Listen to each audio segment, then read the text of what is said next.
Conference USA decided to postpone all fall sports with the exception of football. ABC 7 is the home of the Miners, and sports director Adrian Ochoa is live to explain what that means for UTEP sports programs. Adrian.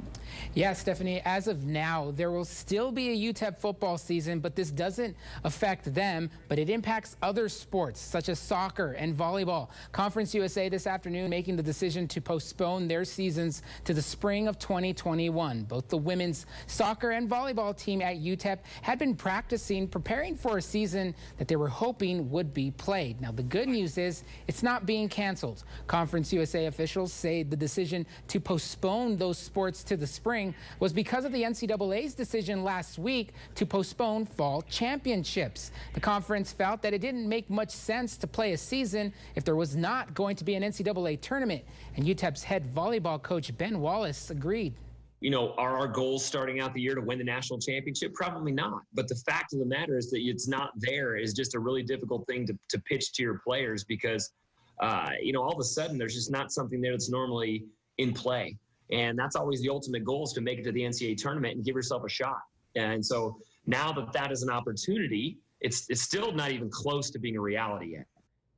And obviously, there are still a lot of unanswered questions about what a spring soccer and volleyball season will look like.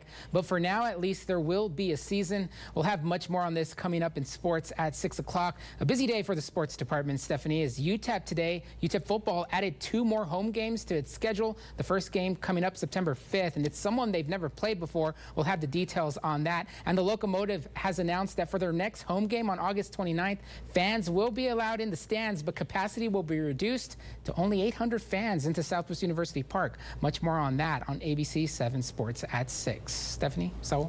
Okay, Adrian, thank you.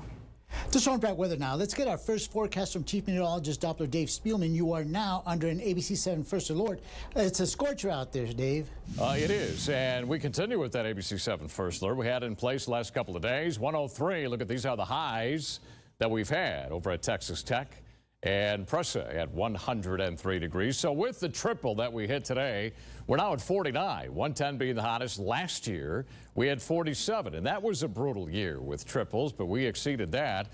Las Cruces for you, you're looking at 37 so far. You had a triple today, and last year you had 26th of them. But certainly it has been hot, and of course the first alert with the heat, that's going to continue in place for the next couple of days yet. Now we're joined by Storm Tracker Andre Valle. He's at the West Side Community Rec Center to explain the dangerous effects of heat-related illnesses.